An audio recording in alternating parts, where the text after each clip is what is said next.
Silver fish ಬಳಸಿ ತುಂಬ ಟೇಸ್ಟಿಯಾದ pepper masala ಇಲ್ಲಿ ತಯಾರಿಸಿದ್ದೇನೆ. ಈ ಮೀನಿಗೆ ನಮ್ಮ ಕಡೆ ಬೊಳಂಜಿರ್ ಮೀನು ಅಂತ ಕರೀತಾರೆ.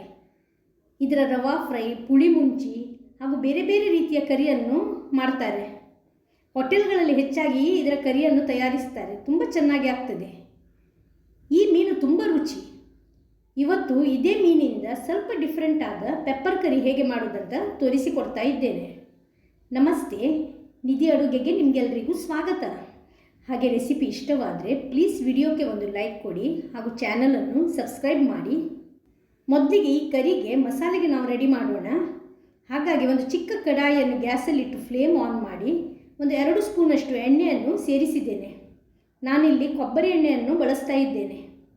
ಇಲ್ಲಿ ಕಾದ ಎಣ್ಣೆಯಲ್ಲಿ 1 ಸ್ಪೂನಷ್ಟು ಕೊತ್ತಂಬರಿ ಕಾಳು, 1 ಸ್ಪೂನಷ್ಟು ಕಾಳು ಮೆಣಸು, 1/4 ಸ್ಪೂನ್ ಓಮ, 10 ಮೆಂತೆಕಾಳನ್ನು ಸೇರಿಸಿ ಹುರಿಬೇಕು. ಲೋ ಫ್ಲೇಮಲ್ಲಿ ಚೆನ್ನಾಗಿ ಕೆಂಪಗೆ ಘಮ ಬರುವವರೆಗೆ ಇದನ್ನು ಫ್ರೈ ಮಾಡಬೇಕು. ಈಗ ಹಾಕಿದ ಕೊತ್ತಂಬರಿ ಕಾಳು ಮೆಣಸು ಚೆನ್ನಾಗಿ ಫ್ರೈ ಆಗಿದೆ ಹಾಗೂ ಇದು ಸಿಡಿಯಲು ಇಲ್ಲಿ ಪ್ರಾರಂಭವಾಗಿದೆ. ಇಷ್ಟಾಗುವಾಗ ಗ್ಯಾಸಿದು ಫ್ಲೇಮನ್ನು ಆಫ್ ಮಾಡುವ ಹಾಗೂ ಇದನ್ನು ತೆಗೆದು ಪಕ್ಕದಲ್ಲಿಡುವ.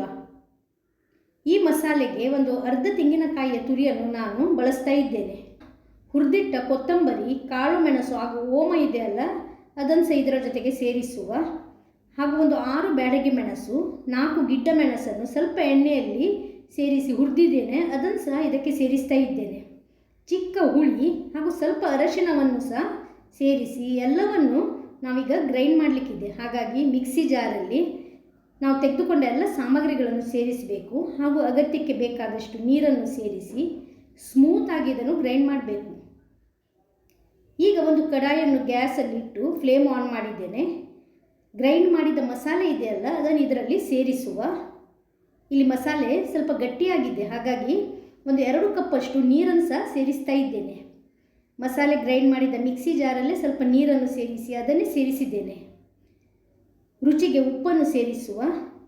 ಎಲ್ಲವನ್ನು ನೀಟಾಗಿ ಮಿಕ್ಸ್ ಮಾಡಿ ಈಗ ಇದನ್ನು ಕುದಿಸಲಿಕ್ಕಿದೆ. ಇದನ್ನು ಮೀಡಿಯಂ ಫ್ಲೇಮಲ್ಲಿ ಒಂದು 4 ರಿಂದ 5 ನಿಮಿಷಗಳ ಕಾಲ ಮುಚ್ಚಿ ಕುದಿಸಬೇಕು. ಇದು ಕುದಿಯುವಷ್ಟರಲ್ಲಿ ಈ ಕರಿಗೆ ಒಗ್ಗರಣೆಗೆ ತಯಾರು ಮಾಡೋಣ. ಸ್ಪೈಸಸ್ ಫ್ರೈ ಮಾಡಿದ ಕಡಾಯಿಯನ್ನು ಪುನಃ ಗ್ಯಾಸಲ್ಲಿಟ್ಟು ಫ್ಲೇಮ್ ಆನ್ ಮಾಡಿದ್ದೇನೆ. ಇದರಲ್ಲಿ ಒಂದು 2 ಸ್ಪೂನ್ ಎಣ್ಣೆಯನ್ನು ಸೇರಿಸಿದ್ದೇನೆ. ಈಗ 2 ಮೀಡಿಯಂ ಸೈಜ್ನ ನೀರುಳ್ಳಿ ಸಣ್ಣಗೆ ಹೆಚ್ಚಿಟ್ಟದನ್ನು ಇದರಲ್ಲಿ ಸೇರಿಸುವ ಹಾಗೂ ಫ್ರೈ ಮಾಡುವ. ನೀರುಳ್ಳಿ ಇದೆಲ್ಲ ಕೆಂಪಗೆ ಹುರಿಬೇಕು. ಚೆನ್ನಾಗಿ ಗೋಲ್ಡನ್ ಬ್ರೌನ್ ಕಲರ್ ಬರುವವರೆಗೆ ಇದನ್ನು ಹುರಿಬೇಕು.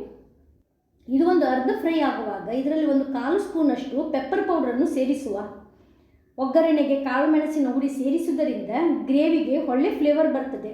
ಪೆಪ್ಪರಿದು ಫ್ಲೇವರ್ ಬಂದು ಇನ್ನೂ ಸಹ ತುಂಬ ರುಚಿ ಆಗ್ತದೆ. ಒಗ್ಗರಣೆ ಚೆನ್ನಾಗಿ ಫ್ರೈ ಆಗಿದೆ, ನೀರುಳ್ಳಿ ಕೆಂಪಗಾಗಲು ಪ್ರಾರಂಭವಾಗಿದೆ.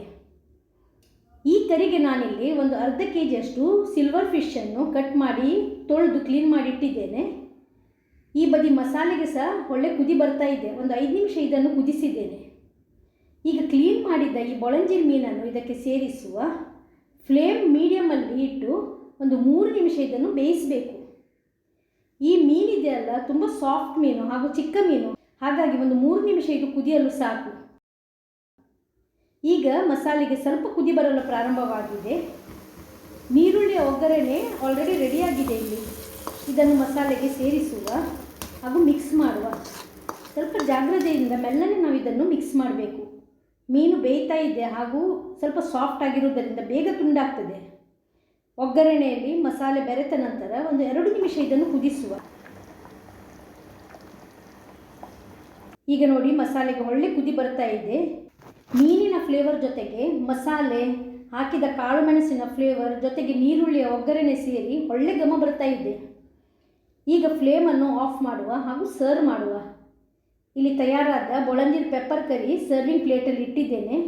ಊಟಕ್ಕಂತೂ ಇದು ಸೂಪರ್ ಟೇಸ್ಟಿ ಆಗ್ತದೆ. ಕುಚ್ಚಲಕ್ಕಿ ಅನ್ನದ ಜೊತೆಗೆ ಇದನ್ನು ಸರ್ವ್ ಮಾಡ್ತಾ ಇದ್ದೇನೆ. ಉಪ್ಪು, ಹುಳಿ, ಖಾರ ಸೇರಿ ವಾವ್, ಇದರ ಟೇಸ್ಟ್ ಅಂತೂ ಅಷ್ಟು ಅದ್ಭುತವಾಗಿರ್ತದೆ. ನೀವು ಮೀನು ಪ್ರಿಯರಾಗಿದ್ದಲ್ಲಿ ಖಂಡಿತ ಈ ರೆಸಿಪಿಯನ್ನು ಒಂದ್ಸಲ ಟ್ರೈ ಮಾಡಿ. ನಿಮ್ಮ ಫೀಡ್ಬ್ಯಾಕನ್ನು ಕಮೆಂಟ್ ಸೆಕ್ಷನಲ್ಲಿ ತಿಳಿಸಿ. ವಿಡಿಯೋ ಇಷ್ಟವಾದರೆ ರೆಸಿಪಿಗೆ ಒಂದು ಲೈಕ್ ಕೊಡಿ, ಚಾನಲನ್ನು ಸಬ್ಸ್ಕ್ರೈಬ್ ಮಾಡಿ ಹಾಗೂ ಶೇರ್ ಮಾಡೋದನ್ನು ಮರಿಬೇಡಿ. ಮತ್ತೊಂದು ಹೊಸ ರೆಸಿಪಿ ಜೊತೆಗೆ ಇನ್ನೊಮ್ಮೆ ಸಿಗೋಣ. ಧನ್ಯವಾದಗಳು.